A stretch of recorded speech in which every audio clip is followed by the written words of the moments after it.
Jadi kalau kita sudah bisa gembira, kalau kita sudah hidup dengan gaya kita sendiri, kemudian kita siap untuk disukai atau tidak disukai, ya kemungkinan kita sudah punya citra diri, pemahaman diri yang positif. Kan banyak orang hari ini yang tidak siap kalau tidak disukai. Mengaji hening bersama Dr. Fahrudin Faiz. Mari kita simak. Sosok pribadi yang sudah ideal, itu indikatornya adalah gembira. Gembira itu satu parameter, satu ukuran hidup orang yang selalu bersyukur. Orang itu bersyukur karena dia puas dan menerima kondisinya apa adanya. Jadi indikator itu kan ukurannya, Pak saya itu sudah cocok enggak sih Pak kepribadianku, aku sudah sesuai atau tidak sih Pak hidupku ini. Yang pertama ukurannya adalah kegembiraan. Kalian ini menjalani hidup dengan gembira, penuh rasa syukur, atau dengan kekecewaan, dengan ketidakpuasan, atau rasa penyesalan dan kekhawatiran yang berkepanjangan atau tidak. Nah, ukurannya itu. Pak, kalau saya sih sumpek terus Pak, hidup saya misalnya susah terus Pak, saya gelisah terus, berarti belum gembira. Ada banyak yang tidak kita puasi dalam hidup ini. Mungkin masa lalu yang kita sesali, masa depan yang kita khawatirkan, atau masa kini yang kita merasa tidak berdaya di hadapannya. Lah, kalau agama memberi tipsnya, yuk latihan bersyukur.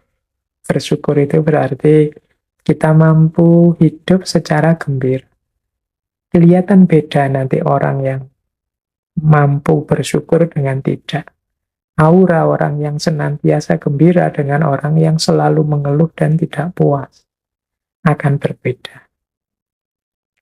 Yang kedua adalah hiduplah dengan gayamu sendiri. Jadi ini indikator bahwa kita ini sudah lega, puas dengan hidup kita. Citra diri yang positif adalah kita hidup dengan gaya kita sendiri. Bukan karena terpaksa diatur orang lain, bukan karena apalagi terseret oleh teman dan lain sebagainya. Enggak, saya ya milih-milih sendiri, saya sukanya memang ini. Lah kok kamu sukanya hari ini kok drama-drama Korea? Ya enggak, saya memang suka. Gaya saya ya memang itu. Yang drama-drama Korea itu. Enggak mentang-mentang ada yang mengkritik penggemar Korea, terus saya pura-pura enggak suka Korea misalnya, enggak. Ya gayaku memang suka Korea itu. Atau sebenarnya saya enggak suka Korea, tapi yang lain kan suka Korea, makanya saya gayanya kayak suka Korea. Nah itu berarti bukan gaya kita sendiri. Ayo kita hidup sesuai dengan dorongan hati kita sendiri. Ini nanti akan jadi sumber kebahagiaan juga. Ini sama dengan kita menampilkan versi diri kita apa adanya. Tadi kan ada aspek penerimaan diri. Terus ukuran yang ketiga selain gembira dan hidup dengan gaya kita sendiri adalah kita siap untuk disukai atau tidak disukai. Ya hidup ini kan memang tadi kita hidup dengan gaya kita sendiri. Mungkin ada orang yang suka atau tidak suka dengan kita. Ada orang yang nyinyir, ada orang yang iri, ada orang yang dengki, atau ada orang yang mengidolakan kita berlebihan dengan menyukai kita, dan lain sebagainya. Dan kita tidak terpengaruh dengan itu. Silahkan saja orang setuju atau tidak dengan pilihan hidupku. Dengan gaya yang kuanggap baik dan benar ini, monggo saja. Tapi inilah aku, apa adanya. Baik kalian suka atau tidak suka. Nah, ini indikator ketiga. Jadi kalau kita sudah bisa gembira, kalau kita sudah hidup dengan gaya kita sendiri, kemudian kita siap untuk disukai atau tidak disukai, ya, kemungkinan kita sudah punya citra diri, pemahaman diri yang positif. Kan banyak orang hari ini yang tidak siap kalau tidak disukai. Kadang-kadang sudah melakukan kebaikan, tetapi kok tidak ada yang respon ya? Kok tidak ada yang jempol, nggak ada yang like? Viewernya kok sangat sedikit, subscribernya sedikit misalnya. Terus kita tidak siap, oh, sudahlah kalau gitu aku tidak begitu lagi. Itu berarti tidak siap untuk disukai. Jadi tujuan dari kebaikan-kebaikan tadi hanya komentarnya orang. ACC persetujuannya orang. Nah, ini menunjukkan kita belum positif kalau memang hanya begitu. Nah, yang keempat adalah kita mampu mengelola diri kita secara mandiri. Mengelola diri secara mandiri itu maksudnya ya kita ini emosi-emosi kita bisa kita kelola sendiri. Jadi kita bisa memanage diri kita sendiri tanpa bantuan orang lain.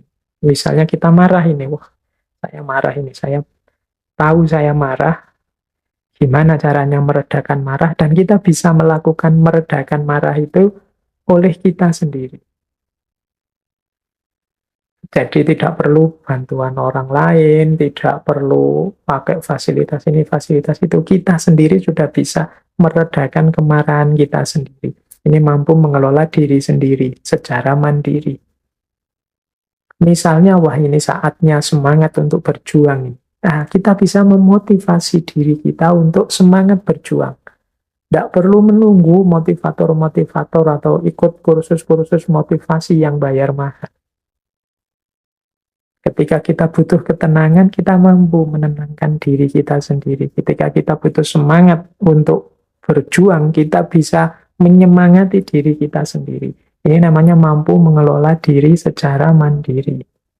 Terus, di antara indikator pemahaman diri kita yang positif, selain tadi kita hidup dengan gembira, dengan versi kita sendiri, gaya kita sendiri, dengan siap disukai atau tidak disukai, kemudian mampu mengelola diri kita secara mandiri, penting juga bagi kita untuk, nah kalau ini saya ambil dari beberapa pandangan yang khas, yang unik, yaitu apa? Mampu menertawakan diri sendiri.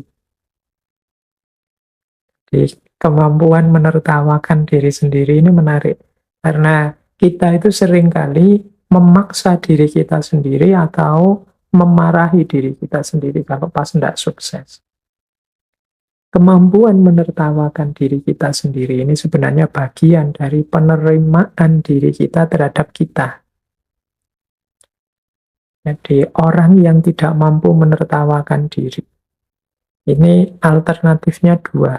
Yang pertama orang yang sombong, dan yang kedua orang yang putus asa, atau orang yang sangat keras terhadap dirinya. Jadi sombong, putus asa, sangat keras terhadap dirinya. Ini 3 parameter yang membuat orang tidak bisa menertawakan diri. Menertawakan diri itu kita menyadari betapa lemahnya kita. Kita menyadari betapa banyaknya kekurangan-kekurangan dalam diri kita. Kita menyadari betapa mudahnya kita itu terpeleset dalam salah, dalam khilaf, dan lain sebagainya. Kita tertawakan diri kita. Ternyata aku ini naif sekali, aku ini lucu, aku ini banyak kurangnya, banyak salahnya. Ini kemampuan menertawakan diri penting untuk menunjukkan bahwa kita bukan orang yang sombong, bukan orang yang putus asa, atau bukan orang yang sangat keras tidak mencintai diri. Jadi ini indikator. Coba teman-teman dicek ya, kalau teman-teman sedang atau telah melakukan kesalahan, kemudian sadar bahwa itu salah, selain menyesal, itu kan pernah tidak kita menertawakan diri kita sendiri. Jadi menertawakan itu salah satu indikasi bahwa kita memahami diri kita sebagai sosok yang lemah, banyak kekurangan, dan lucu, naif. Ya, tapi tidak dengan keras memarahi atau menyesali hidup, menyesali diri. Ini bagian dari self-love. Jadi ini yang kelima. Dan yang terakhir, indikator pemahaman diri yang positif itu ya tentu saja kita mampu berinteraksi, kita mampu beradaptasi dengan yang lain di sekeliling kita. Ya mungkin kita hidup dengan gaya kita sendiri, kita siap disukai atau tidak disukai, tapi kan bukan berarti kita tidak bisa beradaptasi. Jadi kita harus juga bisa beradaptasi dengan yang, oh iya sih, sebenarnya gayaku itu ya apa adanya seperti ini, tapi situasi saat ini kalau aku apa adanya mungkin malah membuat orang kecewa, marah, tersinggung. Ya sudah, aku pending dulu, nanti nyari situasi yang tepat. Nah, aku siap sih disukai atau tidak disukai, tapi ini ada orang ngeritik aku. Nanti kalau aku cueki saja, jangan-jangan dia kecewa, dan siapa tahu memang kritiknya penting. Oke lah, aku dengarkan kritiknya apa. Aku tidak akan cuek dan lain sebagainya. Ini kan mampu berinteraksi, mampu beradaptasi dengan lingkungan sekeliling kita. Jadi teman-teman, mungkin agak sulit kita mencari banyak teori tentang mengenali diri, memahami diri, dan lain sebagainya. Tapi mari kita bareng-bareng mengusahakannya sambil melihat, aku ini sudah puas atau tidak terhadap diriku, aku ini sudah on the right track atau tidak, sudah ada di jalan yang benar atau tidak. Antara lain dengan melihat kita ini gembira atau tidak, kita sudah hidup dengan versi keinginan kita sendiri atau tidak. Kita ini siap disukai dan tidak disukai atau tidak. Kita mampu mengelola emosi-emosi, mengelola diri kita sendiri atau tidak. Kita mampu menertawakan diri kita atau tidak. Dan terakhir, kita mampu berinteraksi dan beradaptasi dengan lingkungan sekeliling atau tidak. Ini indikator-indikatornya. Ya tentu saja tidak ada manusia yang sempurna. Seperti tahap-tahap tadi, selalu saja terbuka ruang untuk pengembangan diri, peningkatan kualitas diri. Wong kita ini manusia yang tidak sempurna, selalu saja mungkin salah, mungkin tidak pas, mungkin keliru. Bahwa diri kita ini, konstitusi diri kita ini, ada yang sifatnya watak, kalau bahasa Jawanya dia yang memang sudah tertanam jadi karakter kita, yang sifatnya menetap, ada juga yang sifatnya aspek-aspek yang sifatnya bisa berubah. Kalau pakai terminologi Jawa, ini mohon maaf yang dari budaya yang berbeda, orang Jawa itu punya istilah watek, watuk, wahin. Unik ya. Watek itu watak, watuk itu batuk, kalau wahin itu bersih. Jadi konstitusi diri kita itu yang ada menetap dalam diri namanya watak atau karakter. Jadi watak itu ada dalam diri kita. Ini sulit mengubahnya, kecuali memang kita secara serius ingin berubah pelan-pelan. Butuh waktu yang lama. Ini namanya watak. Ada juga watuk. Watuk itu kan dari dalam diri kita batukkan. Karena ada mungkin gatal-gatal di tenggorokan atau dada sesak, terus kita batukkan. Jadi ada dorongan dalam diri. Ini maksudnya apa? Konstitusi diri kita itu juga berasal dari diri kita sendiri. Cita-cita, keinginan, mimpi, dan lain sebagainya. Jadi ada watak, ada watuk. Yang ini butuh dilampiaskan keluar butuh diekspresikan. Seperti batuk, kalau kita tahan kan tidak enak, sakit. Nah, yang ketiga, wahing. Wahing itu bersin. Kita bersin itu ketika ada debu atau barang-barang dari luar masuk dalam diri kita lewat hidung. Yang itu ketika hidung merasa tidak nyaman, terus dia dimuntahkan keluar dalam bentuk bersin atau wahing. Jadi konstitusi diri kita itu antara lain juga ada pengaruh-pengaruh dari luar yang masuk ke dalam diri kita. Yang cocok sih tidak masalah, nyaman saja. Yang tidak cocok kita buang keluar. Itulah yang disebut bersin tadi. Wahing. Jadi watek, watuk, dan wahing. Ini konstitusi diri kita. Nah, jadi yang pertama itu strukturnya. Kemudian yang kedua, dari pengenalan macam-macam yang kita bahas bulan ini, ada beberapa tahapan yang penting kita lakukan sebagai pribadi agar kita menjelma jadi pribadi yang ideal. Untuk jadi pribadi ideal dengan mempertimbangkan segala sesuatu termasuk watak generasi yang malam hari ini kita ulas. Yang pertama, perlu bagi kita dasar dari segalanya adalah pengenalan diri. Jadi kita pahami diri kita. Siapa sih aku ini? Mimpi-mimpiku apa? Kemudian apa yang harus aku lakukan, tanggung jawabku apa, dan lain sebagainya. Ini aspek pengenalan diri, termasuk aku ini dari generasi yang mana, kecenderungan umumku apa sebagai generasi hari ini. Ini namanya memahami diri. Oh, pantes aku kok sulit sekali lepas dari gadget, dari smartphoneku. Ternyata aku ini masuk generasi Z atau generasi Alpha yang memang sejak lahir sudah akrab dengan gadget, akrab dengan smartphone misalnya. Nah, ini namanya mengenali diri. Yang kedua, kalau sudah mengenali diri, perlu kita lakukan penerimaan diri.